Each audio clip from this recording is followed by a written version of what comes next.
जय हिंद दोस्तों, स्वागत है आपका आज की क्लास में। और जैसा कि आप लोग को पता है कि 12th का जो आप लोग का एग्ज़ाम है कब से होने वाला है बाबू, 18 फरवरी से होने वाला है।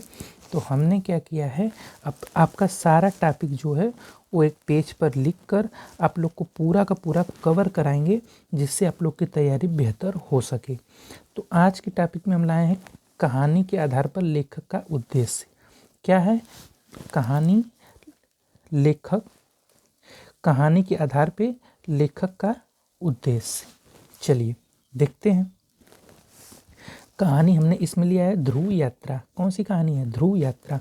देखते हैं। तो इसमें हमने क्या किया है, सारा शीर्षक, कथानक और भी जो जो टॉपिक है सब ले लिया है। लेकिन आपको उद्देश्य अगर लिखने के लिए कहेगा तो आप केवल इतना सा उद्देश्य लिखेंगे।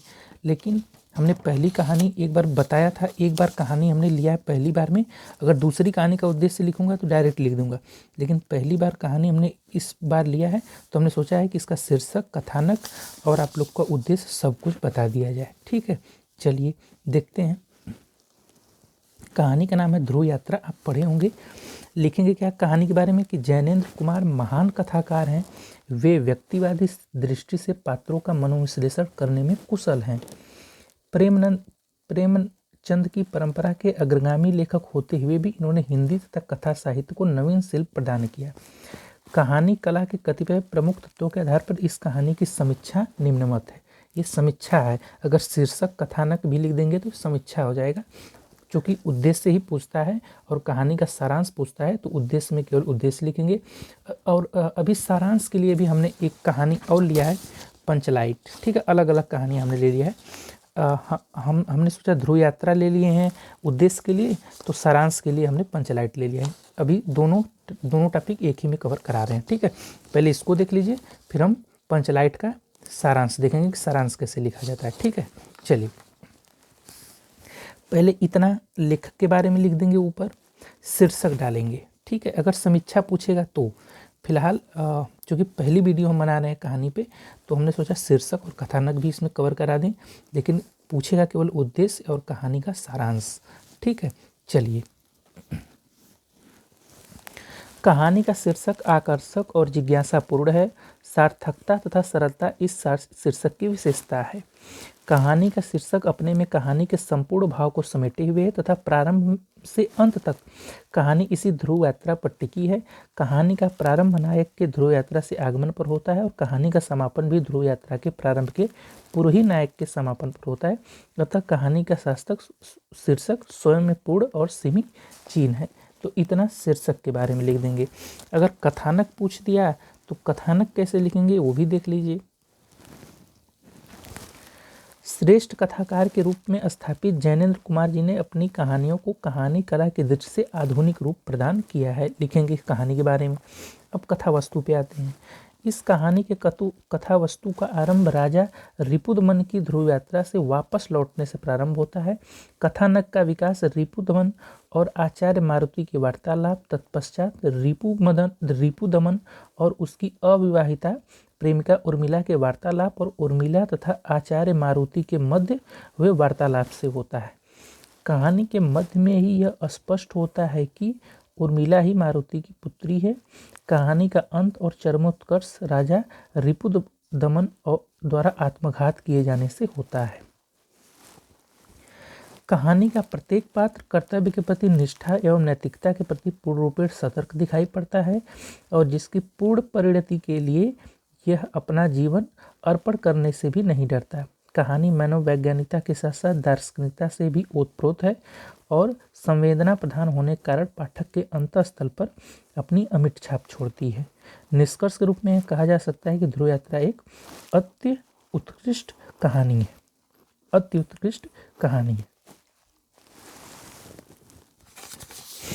अब आते हैं उद्देश्य पे, जो कि टॉपिक था।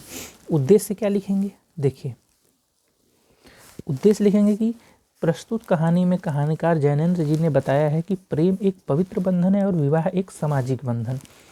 प्रेम में पवित्रता होती है और विवाह में स्वार्थता। प्रेम की भावना व्यक्ति को उसके लक्ष्य तक पहुंचने में मदद करती है। उर्मिला कहती है हाँ स्त्री रो रही है, प्रेमिका प्रसन्न है, स्त्री का मत सुनना, मैं भी पुरुष का नहीं सुनूंगी, दोनों जने प्रेम की सुनेंगे, प्रेम जो अपने सिवा किसी दया को किसी कुछ को नहीं जानता। निष्कर्ष रूप में यह कह सकते हैं कि प्रेम को ही सर्वोच्च दर्शाना इस कहानी का मुख्य उद्देश्य है, जिसमें कहानीकार को पूर्ण सफलता मिली है। तो ये हो गया उद्देश्य। अगर कोई उद्देश्य पूछेगा तो कैसे लिखना है, ये ध्रुव यात्रा का था। अगर शीर्षक पूछ दिया, कथानक पूछ दिया तो ये समीक्षा के रूप में ऐसे लिख सकते हैं, लेकिन अगर उद्देश्य पूछेगा तो सिर्फ इतना से लिखेंगे उद्देश्य के रूप में, ठीक है। अच्छा, इसी आपके सिलेबस में 4 कहानियाँ हैं ना, 4 कहानियों में आपको कभी उद्देश्य पूछेगा, कभी कहानी का सारांश पूछेगा। तो एक कहानी मैंने अलग चाहता तो ध्रुव यात्रा ही ले सकता था, लेकिन थोड़ा सा एक अलग कहानी हमने ले लिया है पंचलाइट, जिसमें आप लोग को बताएंगे कि कहानी का सारांश या कहानी का सार कहेगा, अपने शब्दों में लिखिए। देख सकते हैं सभी सत्रों में पूछा है, इस बार भी पूछेगा ही पूछेगा। पंचलाइट, चलिए इसका सारांश देख लीजिए कैसे लिखा जाता है। पंचलाइट रेणु जी की आंचलिक कहानी है। कहानी में बिहार के एक पिछड़े गांव के परिवेश का सुंदर चित्रण प्रस्तुत किया गया है। महतो टोली में अशिक्षित लोग हैं। उन्होंने रामनवमी के मेले में पेट्रोमैक्स खरीदा, जिसे पंचलाइट कहते हैं। पंचलाइट को सीधे साधे लोग सम्मान की चीज़ समझते हैं। पंचलाइट को देखने के लिए टोली के सारे लोग इकट्ठा हो जाते हैं। सरदार अपनी पत्नी को आदेश देता है कि शुभ कार्य को करने से पहले वह पूजा पाठ का प्रबंध करे। समझ रहे, मतलब पंचलाइट जो रेणु जी की है वो एक आंचलिक कहानी है। उन्होंने एक बिहार के एक पिछड़े गांव का परिवेश का एक चित्रण किया है, जिसमें वो बता रहे हैं कि वहाँ पर कुछ अशिक्षित लोग हैं और रामनवमी के मेलों से उन्होंने पेट्रोमैक्स, जिसे पंचलाइट कहते हैं, उन खरीदा है, लेकिन वो उसको जलाना नहीं जानते। जैसे गांव लोग में आप लोग जानते होंगे कोई चीज़ आती है तो उसका पहले पूजा पाठ होता है शुभ कार्य करने से पहले।